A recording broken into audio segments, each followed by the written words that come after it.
Hello 7th class, welcome to the Bushra classes. आज मैं आपको बताने वाली हूँ chapter number 5th and 6th के इम्पॉर्टेंट क्वेश्चंस जो पेपर में आ सकते हैं एनसीईआरटी में, सीबीएसई में और अदरवाइज प्राइवेट सेक्टर्स में जो इम्पॉर्टेंट क्वेश्चंस है। तो 5th चैप्टर का नाम क्या है आपके? क्वालिटी। एनसीईआरटी का 7th क्लास का चैप्टर नंबर 5th है ये, हनीकॉम्ब का। ठीक है, तो इसका जो फर्स्ट क्वेश्चन है, what was the author opinion about mister Gessler as a boot maker. आपने जब ये चैप्टर पढ़ा होगा तो आपको पता होगा कि ऑथर के ये बहुत अच्छे दोस्त भी रह चुके हैं। मिस्टर गैसलर, उनको दोस्त मानते थे ऑथर।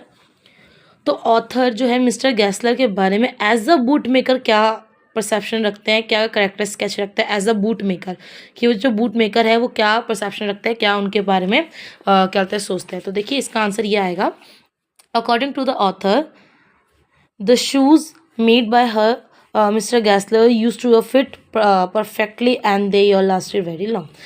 मिस्टर गैसलर के अकॉर्डिंग जो शूज़ मेकर जो अथर के अकॉर्डिंग जो मिस्टर गैसलर जो थे वो जो शूज़ बनाते थे वो बहुत ही अच्छी तरीके से फिट होता था और वो बहुत लंबे टाइम तक चलता था। लास्टेड वेरी लॉन्ग का मतलब क्या है? बहुत लंबे टाइम तक चलता था। ठीक है, लास्टेड वेरी लॉन्ग इसका मतलब क्या है? बहुत लंबे टाइम तक ये चलता था। ये इंपॉर्टेंट क्वेश्चन है। एंड क्वेश्चन नंबर 2 देखिए, why did the author visit the shop so infrequently. Infrequently का मतलब क्या होता है कि कभी भी, ठीक है, आना, हमेशा आते रहना। तो क्यों जो है शॉप जो ऑथर है वो हमेशा आया करते थे, इनफ्रिक्वेंटली आते थे?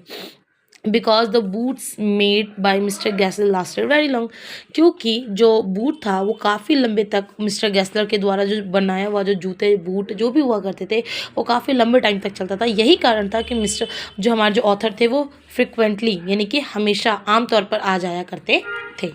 इसका लास्ट क्वेश्चन है क्वेश्चन नंबर 4, ये बहुत ज़्यादा इंपॉर्टेंट क्वेश्चन है। What was mister Gessler complaint again big farm.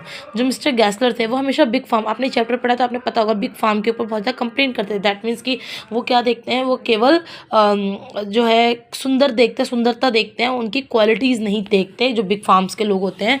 तो उनकी क्या मतलब उनके प्रति रहता था हमेशा गुस्सा क्या रहता था? The big farm was that they was getting their sales due to their advertising and not to work. Mr. Gessler was getting a less work। यानी कि यहाँ पे क्या बताया गया है कि जो बिग फार्म जो बिग फार्म थे वो क्या करते थे, एडवर्टाइजिंग करते थे और अपने काम को बढ़ा लेते थे।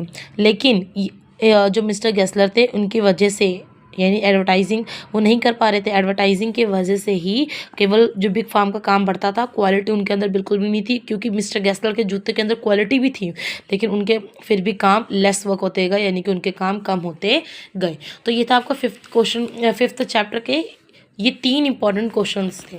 ठीक है, अब हम बढ़ेंगे 6th चैप्टर की तरफ। चैप्टर नंबर 6 का नाम है एक्सपर्ट डिटेक्टिव। आपने इसे पढ़ा होगा तो इसमें माया निषाद नाम के 2 कैरेक्टर आपको मिले होंगे, 2 भाई बहन, उन्हीं के इर्द गिर्द ये स्टोरी बनती है, मिस्टर नाथ के इर्द गिर्द। ठीक है, तो ये जो है कॉम्प्रीहेंशन चेक 1 है। इसका जो क्वेश्चन नंबर 2 है, what is the strange about mister Nath Sunday. आपने इस चैप्टर में पढ़ा होगा कि मिस्टर नाथ है उनके जो संडे में एक उनका फ्रेंड आता था एवरी संडे। वो कैसा था, क्यों आता था, कैसा था वो?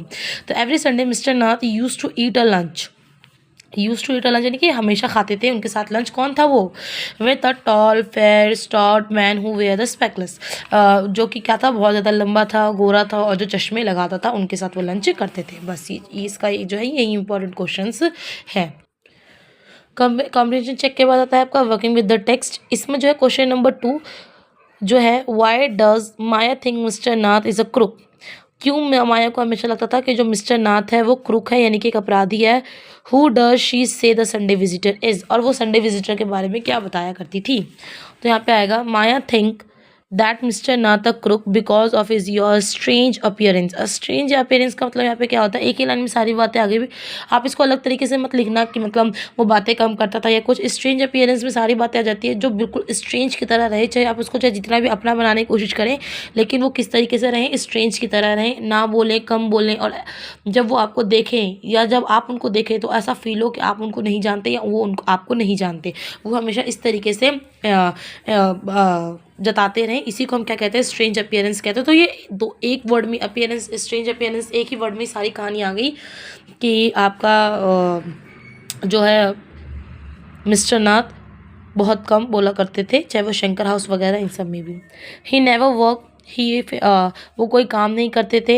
And he face is a full of the scars, और जो इनका जो फेस था वो फुल ऑफ स्कार्स था। यही कारण था कि उनकी मम्मी से उन्होंने अपॉइंटमेंट ले रखा था, और यही कारण था बच्चों को उनको जानने का मौका मिला। ठीक है, वो उनके पेशेंट थे, उनके मदर के।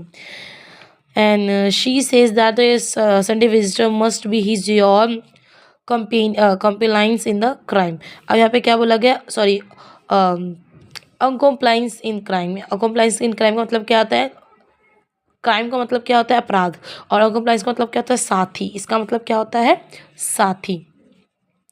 तो यानी कि अपराध का जो साथी होता है, अपराध जब हम करते हैं तो अपराध का जो साथी है, माया को लगता था कि ये जो अपराध करता है, यानी कि जो चोरी करता है या डाके डालता है, तो संडे विजिटर उसके अपराध का वो साथी है, यानी ये दोनों मिलकर पार्टनरशिपिंग में काम करते हैं।